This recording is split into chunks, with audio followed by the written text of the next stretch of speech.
The tropical forests bordering Earth's equator may be considered unofficial wonders of the world. These forests boast a rich diversity of flora and fauna, and their landscapes serve as home to millions of species of plants, animals, fungi, and other microorganisms. Unfortunately, over the last several decades, this biodiversity has been threatened by deforestation. Globally, 18.7 million acres of forests are lost each year due to deforestation. Studies estimate that if deforestation were to continue at its current rate, it would be responsible for the extinction of 15 mammal, 30 bird, and 10 amphibian species in South America by 2050. In addition to being linked to loss of forest biodiversity, deforestation also impacts human health through rising malaria incidence.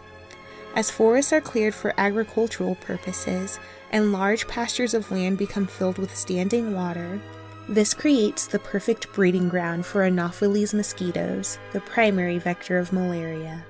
One study reported that people living in deforested areas were at risk of almost 300 times more bites from malaria-carrying mosquitoes than those in forested ones.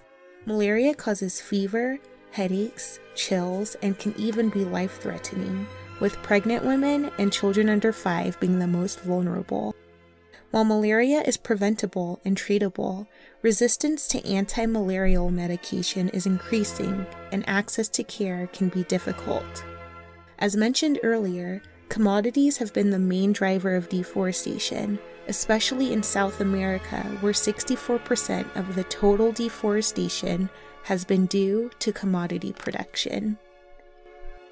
To get a better idea of which commodities are primarily responsible, take this following scenario using 30, you guessed it, trees. Beef alone is responsible for about 25.6 million hectares of deforestation annually. This is equivalent to destroying 65% of the trees in this forest. Next up, we have soybeans, which results in about 6.5 million hectares of deforestation, equivalent to a loss of another 16%.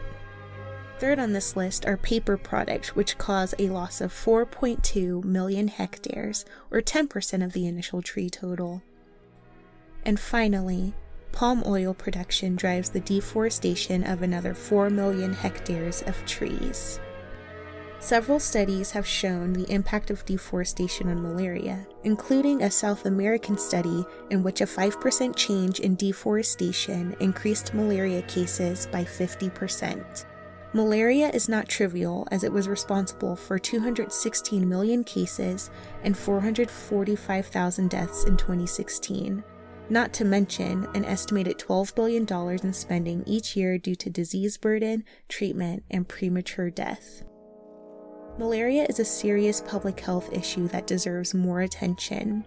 Commodity demand from affluent nations, including the United States, drives deforestation and puts developing nations of the global south at increased risk of disease.